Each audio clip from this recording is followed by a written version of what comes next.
नमस्कार, मैं हूं अमन किशोर और आप देख रहे हैं नेशन फर्स्ट। पूरे देश में एक विवाद अपने चरम पे है, विवाद यानी हिजाब विवाद। तो आइए जानते हैं कि क्या है हिजाब विवाद। तो पूरा मसला शुरू होता है दिसंबर के आखिरी हफ्ते में, दिनांक 27 दिसंबर 2021, जगह उडुपी जिला कर्नाटका। दरअसल उडुपी के एक सरकारी कॉलेज जिसका नाम government pre university college for girls Udupi है, उसमें कॉलेज प्रशासन द्वारा मुस्लिम समुदाय की 6 छात्राओं को कक्षा में हिजाब पहनकर बैठने से रोका गया।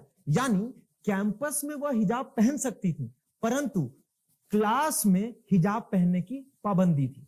उसके बाद 15 जनवरी 2022 को लड़कियों की तस्वीर आई सीढ़ी पर बैठे हुए, जिसमें उन्होंने हिजाब और बुर्का दोनों पहना हुआ था और प्रदर्शन कर रही थी।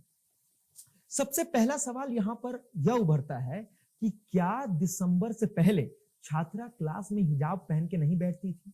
क्या छात्राओं ने दिसंबर से ही कक्षाओं में हिजाब पहनना शुरू किया?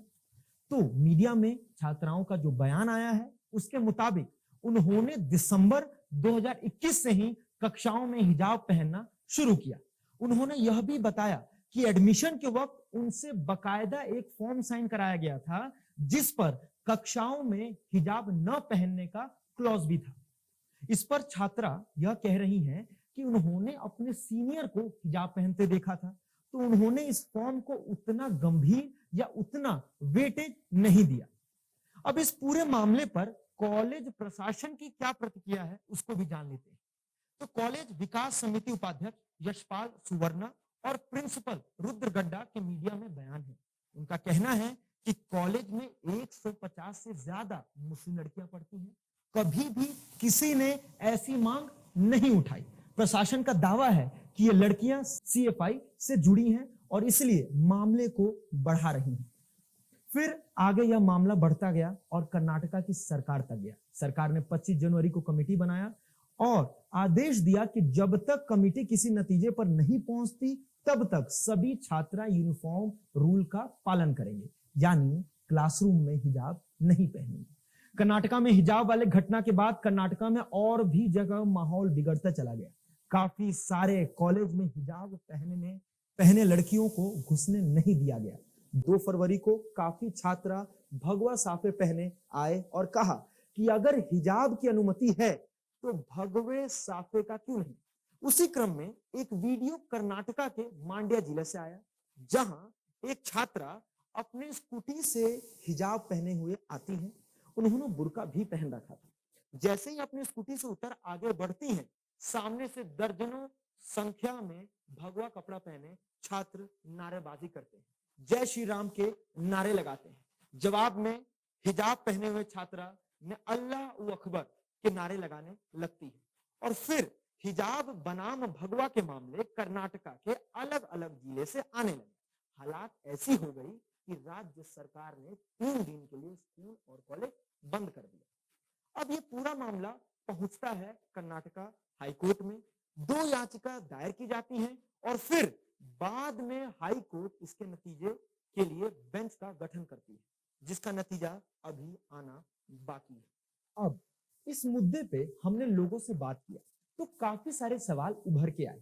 पहला सवाल, जब केरला हाई कोर्ट ने 2016 में ही हिजाब को एसेंशियल रिलीजियस प्रैक्टिस माना है, तो कर्नाटका की सरकार हिजाब को बैन कैसे कर सकती है? तो हम आपको ये बता दें कि 2016 में एक एग्जाम की नोटिफिकेशन जारी की गई थी, जिसमें यह लिखा हुआ था कि कैंडिडेट्स जूते की जगह चप्पल पहन के आए, फुल स्लीव्स की जगह हाफ स्लीव्स पहन के आए और हिजाब या किसी प्रकार का स्कार्फ अलाउड नहीं है। इसी ड्रेस कोड को अनुच्छेद 25 और अनुच्छेद 14 के तहत चैलेंज किया गया केरला हाई कोर्ट में। अब यहां अनुच्छेद 14 और अनुच्छेद 25 को संक्षिप्त में समझ लेते हैं। अनुच्छेद 14 समानता का अधिकार यानी राइट टू इक्वालिटी और अनुच्छेद 25 धर्म पालन का अधिकार यानी फ्रीडम ऑफ कोसाइंस की बात करता है। और फिर केरला हाई कोर्ट ने कहा कि अनुच्छेद 25 में सिर्फ इसेंशियल रिलीजियस प्रैक्टिस आते हैं और फिर कुरान और हदीस का हवाला देते कहा कि हिजाब एसेंशियल रिलीजियस प्रैक्टिस है और छात्रों को एग्जामिनेशन सेंटर आधा घंटा पहले पहुंचने का आदेश दिया ताकि एग्जामिनेशन हॉल में प्रवेश से पहले जांच का पर्याप्त समय मिल पाए। और इसी केस को हम अमना बिन्त बशीर वर्सेस सीबीएसई के नाम से जानते हैं। तो जो सवाल था कि जब केरला हाई कोर्ट ने हिजाब को एसेंशियल रिलीजियस प्रैक्टिस करार दिया तो फिर कर्नाटका उसको बैन कैसे कर सकता है। तो अनुच्छेद 25 क्लॉज 1 फ्रीडम ऑफ कोसाइंस की बात तो करता है, लेकिन इसके ऊपर भी रीजनेबल रिस्ट्रिक्शन लगते हैं। यानी जब public law and order, health और मोरालिटी की बात है, वहां राज्य सरकार दूसरा कानून बना सकती है। और कर्नाटका में लॉ एंड ऑर्डर दिन प्रतिदिन बिगड़ते जा रहा था, तो हिजाब पे short term ban till further order लगाया गया। यहां पे एक जानकारी देनी जरूरी है कि केरला हाई कोर्ट ने 2018 के Fatima Tasneem versus state of Kerala case में 2016 के जजमेंट को कॉन्ट्राडिक्ट करती है, यह कहते हुए कि collective rights of institution would be given primacy over individuals right.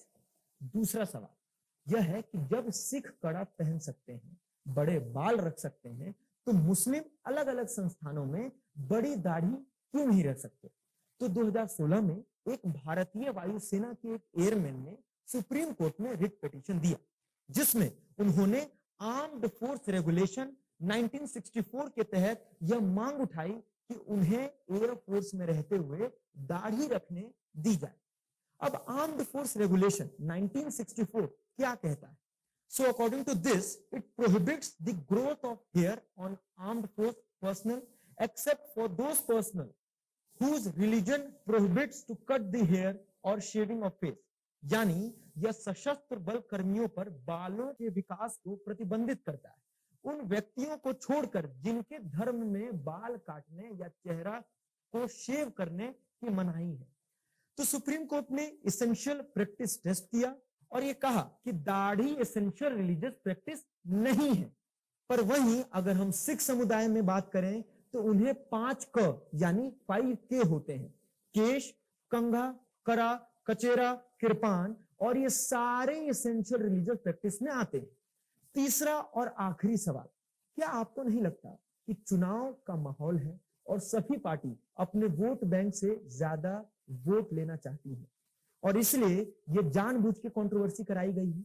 सच कहूं तो इसका कोई फैक्चुअल जवाब हमारे पास नहीं है, पर यहां पर हम एक बात समझ सकते हैं कि जब भी चुनाव आते हैं तो प्रत्याशी जनता से कुछ वादा करता है। जैसे अगर हम सत्ता में आ जाते हैं तो 24 घंटे बिजली देंगे, और मान लेते हैं कि वो प्रत्याशी की पार्टी सत्ता में आ जाती है और अगर वो 24 घंटे बिजली नहीं दे पाता तो क्या आम आदमी उसको किसी भी न्यायालय में यानी कोर्ट में कॉन्टेस्ट कर सकता है? नहीं। तो हमें सारी पॉलिटिकल स्टेटमेंट को अच्छे से समझना चाहिए, और अगर कोई भी पॉलिटिकल स्टेटमेंट जो रिलीजियसली एफिलिएटेड है और नकारात्मक प्रभाव डाल रहा है, हमें उसकी निंदा करनी चाहिए। बेशक आप अपना ओपिनियन बनाएं, लेकिन वो ओपिनियन रिसर्च बेस्ड और फैक्चुअल ओपिनियन होना चाहिए, ना कि रिलीजियस एफिलिएटेड ओपिनियन। अंत में मैं बस इतना ही कहना चाहूंगा कि सब एक वैज्ञानिक स्वभाव यानी साइंटिफिक टेम्परामेंट डेवलप करें, क्योंकि शायद इसीलिए हम सभी अपने आप को शिक्षित करते हैं। तो आज की रिपोर्ट में इतना ही। आप देख रहे थे नेशन फर्स्ट।